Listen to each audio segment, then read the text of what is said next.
Hi class, today's video is on accounts receivable, and I have a special helper here with me again. Minnie, would you like to say hello? Ready to get started, Minnie? Okay, here we go. This video is going to cover four things, as we can see on this PowerPoint slide. We're going to review the entries for credit sales and bad debts expense, both related to accounts receivable. We're going to record entries to write off uncollectible accounts, record the entry for receiving cash related to an account that was previously written off, and then use the percentage of receivables approach to estimate bad debts expense. Let's get started with the first item here, reviewing entries for credit sales and bad debts expense. Take notes with me as you go along. Have your Excel template, chapter 7_1 video notes available so that you can write your notes along with me in this video. Here's how we're starting. How are these accounts presented on the balance sheet? A $500 balance in accounts receivable and a $25 balance in allowance for doubtful accounts. You'll see at this first example here, example 1, we're starting off with these balances in these accounts. How would this look on the balance sheet? Well, you know these two are partner accounts, so you will see accounts receivable together reduced by its contra asset, allowance for doubtful accounts. Remember, allowance for doubtful accounts is the company's estimate of those accounts receivable that it estimates will never be collected. And we see the net of the two amounts, 475, reported in the current asset section. This can also be reported as one line, just shown accounts receivable, net, 475. Okay, so let's go into our first example. This was our starting point. The company has beginning balances in accounts receivable of 500 and in allowance for doubtful accounts of 25. First transaction is a sale of $100 is provided to a customer on account. Let's record that journal entry. We did that when we were covering the review material before exam 1. So a sale on account means that accounts receivable is increased by the $100. And our credit goes to increase sales revenue for 100. Let's also post this journal entry. Accounts receivable goes up, debit 100, and sales revenue, well, we're not even going to worry about the sales revenue side because that's not our interest. If we had a T account, ledger account for sales revenue, we would increase that with a credit of 100. Okay, so we see here we have the sale for 100 increases accounts receivable. All right, next transaction collected $333 of cash on account. So what does that mean? Cash was received and it related to not additional services provided, but customers who were paying off their balances. Why so much when our last sale was simply for $100? Well, because we see that some of it, and maybe all of it, some of it, or maybe none of it, related to previous sales, right? Because the company started with a beginning balance of receivables of 500. So we don't know whose accounts it relates to, but that's okay. We just want to get the financial statements correct. So when we collect cash, obviously we're going to debit cash.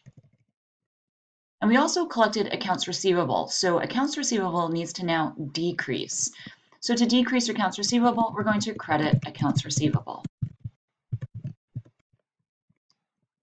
And let's post that. We don't know what our beginning balance in cash. Obviously, we're not going to have a negative balance. So there was some beginning balance that we don't know about of cash. And then accounts receivable is going to decrease by 333.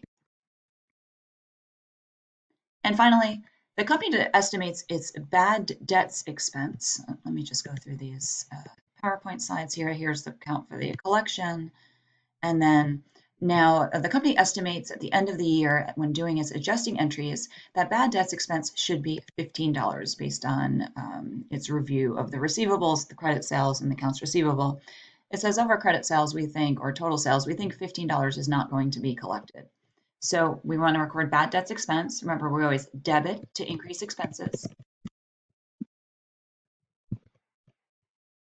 And then, do you remember that credit side of this entry?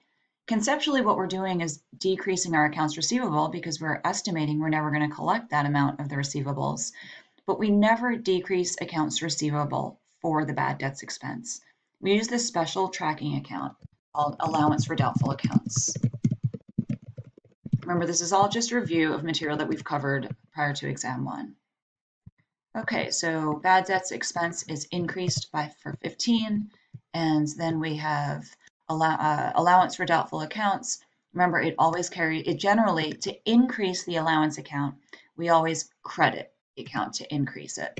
A normal balance in the allowance account is a credit, but as we'll see later, it can go into a debit balance depending on our estimates, if our estimates are incorrect.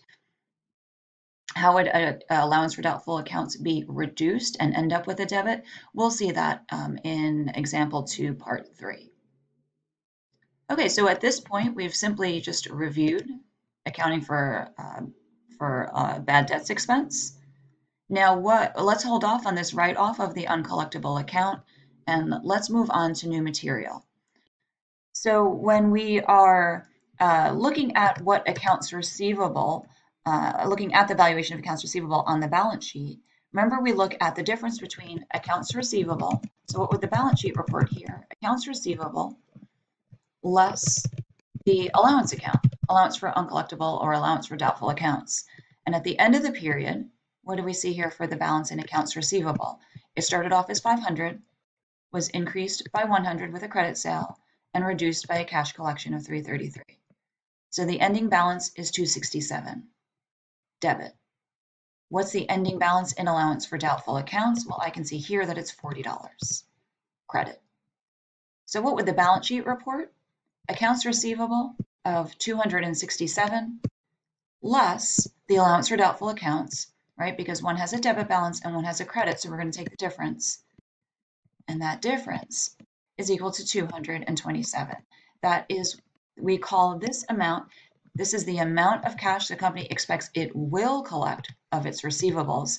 We call this the net realizable value of accounts receivable, or simply the net realizable value. So remember, to realize something in finance and accounting means to turn it into cash.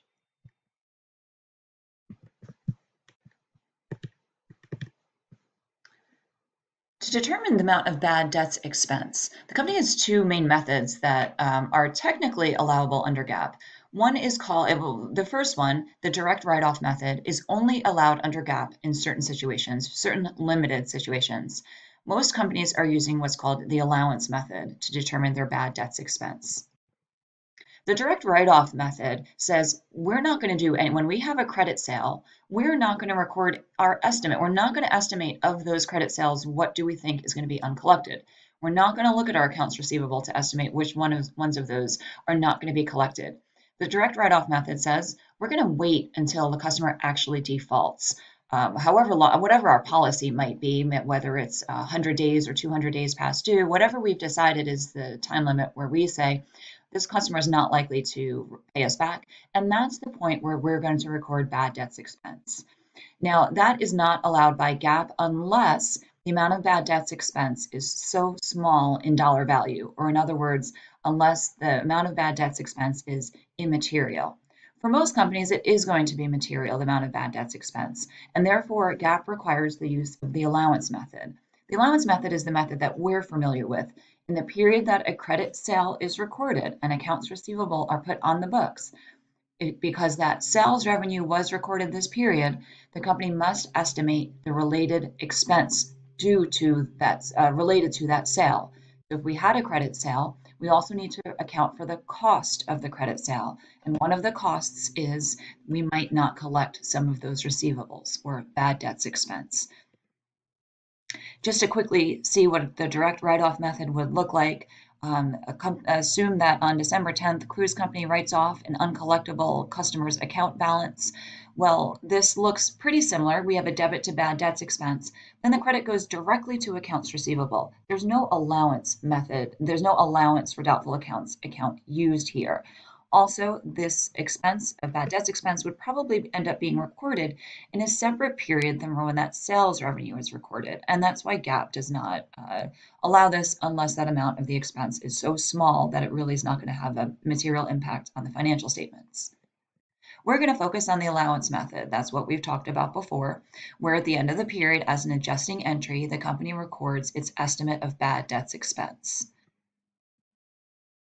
Let's go to our next example, example 2.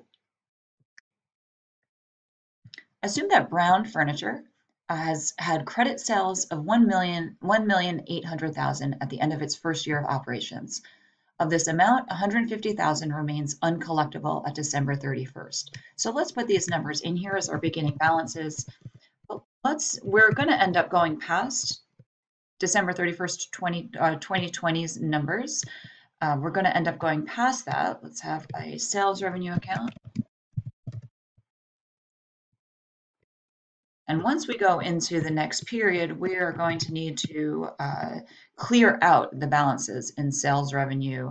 And if there's any other income statement accounts, we're going to need to clear out those balances because remember at the end, right, it's December 31st and we're about to record the adjusting entry. Tomorrow, January 1st, we're going to need to clear out any existing balances in the revenue account and in bad debts expense because we need to have revenues and expense accounts track the balances for the new accounting period. Okay, so part 1A says the credit manager estimates that $10,000 of these sales will be uncollectible. Record the adjusting entry on December 31st. Well, we know what that is. We've reviewed it already. We're going to debit bad debts expense. The amount is $10,000.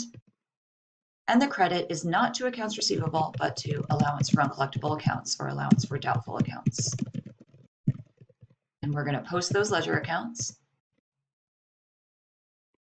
So I now have a 10,000 credit in allowance for doubtful accounts. And I want to record bad debts expense of 10,000. And the reason I have these items shaded in green is because what's in green will change once we get past past the reporting year 2020.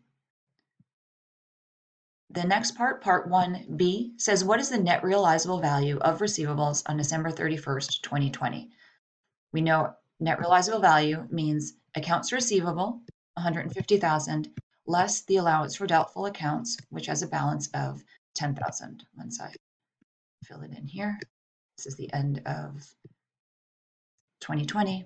And so the net realizable value, of course, is going to be 140,000. Okay, and this is what it might look like on the balance sheet. Accounts receivable less allowance for doubtful accounts, shown in the current assets section. Okay, so let's go to the next section here, part 2. Now we are going into the next year. So we report the balance sheet, report the income statement for 2020. Here's our accounts receivable balance. Here's our allowance for doubtful accounts balance. And now let's clear out these, and let's put this amount in here. And let's see that our accounts receivable amount is going to change. The ending balance will change, but this beginning balance in accounts receivable will carry forward, right? The ending balance from 150,000 becomes the beginning balance on January 1st, 2021. The ending balance of allowance for doubtful accounts becomes the beginning balance on January 1st. But what about sales revenue? Sales revenue, the ending balance gets transferred to retained earnings, so the beginning balance becomes 0. Bad debts expense, that 10,000 after we issued the financial statements, was transferred into retained earnings. So now our bad debts expense starts out at 0. So let's assume that nothing else happened in 2021, just so we can focus on what happens with when a customer cannot pay us back. Part 2A says the company determines that its customer, Randall Company, is not likely to pay its $1,000 balance. Record the entry to write off the account on March 1st, 2021.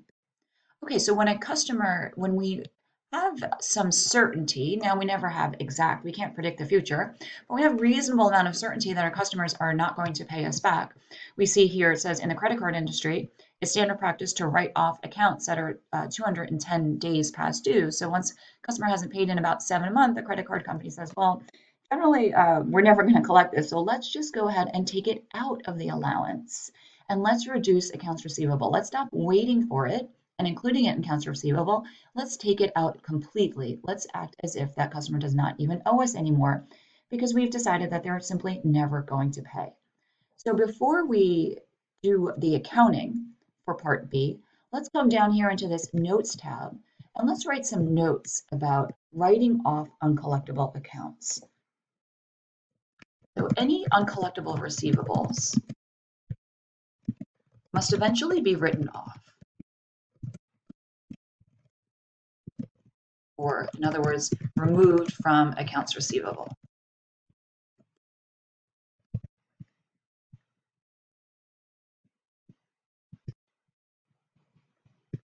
To record the entry, to write off an account receivable, we do two things. Reduce accounts receivable. We're acting as if this customer never had an account with us. Now, if you're thinking, but they did, and we recorded that revenue for that customer who never ended up paying us, how can we possibly have revenue if the customer never paid us? Well, we have revenue because we performed the service or provided the goods. But remember, we did in that period that we recorded the sale, we also recorded an expense, bad debts expense, in the same period. That was accounting for the fact that some of our customers later on are going to end up not paying us. So now when we write off, all we're doing is completely removing anything related to that customer. Remove their accounts receivable and remove the estimate of those receivables that won't be collected, which means reduce. What account is defined as the estimated dollar amount of the receivables that will be uncollected. The account is allowance for doubtful accounts. So reduce the allowance for doubtful accounts. And how do we do that with a debit or a credit? Well, normally the allowance for doubtful accounts, it's a contra asset. It carries a credit balance as a normal credit balance. So what we would do is debit to reduce the allowance account. And then please note that bad debts expense, when we're writing off, is not affected. Why not? Bad debts expense was increased at the time that the sale was recorded at an estimate, of course, not the exact dollar amount. The two will be off, right? We can't predict with certainty. We're estimating the bad debt. The allowance account is our estimate of those receivables that won't be collected. It won't always match exactly what we end up writing off. And that's how sometimes the allowance account can end up with a debit balance if we've essentially written off too much. So what would happen the next accounting period? The company would just reduce its estimate of uncollectibles to get that allowance account to where it wants it to be. So it gets back into its normal credit balance. Okay, so now that we know this, let's go back to our example 2, part 2, section A. A customer is not likely to pay its $1,000 balance. So we need to remove that customer's account entirely. So that 1,000 we can assume was part of this 10,000 estimate in the allowance account. Let's take that out. We're not estimating we're not going to collect it. We know we're not going to collect it. Let's assume. So we debit to reduce the allowance account by 1,000. And then we credit accounts receivable because we want to stop listing this customer's 1,000 on our listing. Remember, accounts receivable is not just one number. It's made up. It's comprised of all the specific customers and what their balances are. Let's remove this. Let's stop waiting for it. Okay, so debit to the allowance for doubtful accounts for 1,000 and credit accounts receivable for 1,000 to remove it from there. Okay, so what are our ending balances at this point? Accounts receivable, 149,000. Allowance for doubtful accounts, we can tell that's going to be 9,000. We're assuming the company has not had any sales and therefore does not record any bad debts expense so far. Okay, so we've recorded the entry now. Assuming that no sales took place during 2021, what is the net realizable value of receivables? So what I have here is the year end, and remember that there were no additional sales, no entries to bad debts expense so far. The only thing that's happened is we've written off this one account. What is the net realizable value of the receivables? Well, accounts receivable is down to 149,000, and allowance for doubtful accounts went down to 9,000. So what happened to the net realizable value? Well, that is still going to be exactly 140,000. So a write-off does not affect the net realizable value of our receivables. What it does is it pulls out that customer's balance that we don't think we'll ever collect out of accounts receivable and out of our estimate of uncollected accounts. What did end up affecting the financials? The revenue on that sale and the offset in bad debts expense.